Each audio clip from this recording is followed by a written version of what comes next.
কয়েকজন মুক্তিযোদ্ধা, বীর মুক্তিযোদ্ধা বিরোধী দলে আছে। আপনি নিজেই স্বীকৃতি দিয়েছেন কয়েকজন মুক্তিযোদ্ধা আছে। মুক্তিযুদ্ধের ইতিহাসের ভিত্তিতে জাতিকে আর বিভক্ত না করি। মাননীয় স্বরাষ্ট্রমন্ত্রী, আপনি কিসের উপরে, এই বক্তব্যের উপরে বলবেন? স্পিকার, আমি কোনো উত্তেজনা সৃষ্টি করব না, জি বলেন। সংসদের স্বার্থেই বলি। আমি বুঝতে পারছি মানে স্পিকার আপনি কেন ভয় পাচ্ছেন দিতে। আপনাকে ধন্যবাদ। যে অ্যাটমসফিয়ারে আমরা এখানে আলাপ আলোচনা করি, মাঝে মধ্যে সেটা কিছু উত্তেজনা সৃষ্টি হবেই, সেটা স্বাভাবিক। আমাদের মাননীয় সংসদ সদস্য অত্যন্ত বয়স্ক এবং ইতিহাসে সমৃদ্ধ, কিন্তু আমরা এখন ভূগোলে আছি।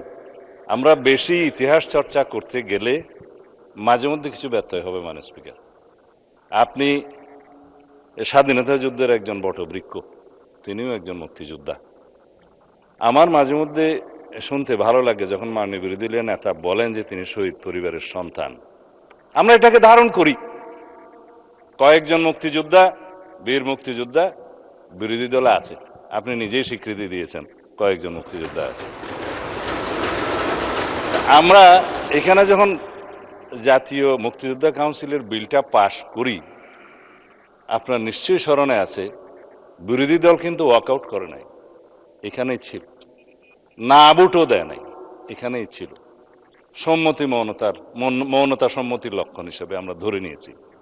তৎকালীন রাজনৈতিক দলের উল্লেখ করে কয়েকটি রাজনৈতিক দল, আবার উত্তেজনা হোক সেটা চায় না, নাম নেব না, তাদের মুক্তিযোদ্ধা এবং মুক্তিযুদ্ধ এই দুই ডেফিনিশনের মধ্যে অন্তর্ভুক্ত করা হয়েছে। তারা তো সেটা স্বীকৃতি দিয়েছেন মাননীয় স্পিকার, আমরা ওখানেই থাকি। সুতরাং নতুন করে আমার মনে হয় যে মুক্তিযুদ্ধের ইতিহাসের ভিত্তিতে জাতিকে আর বিভক্ত না করি।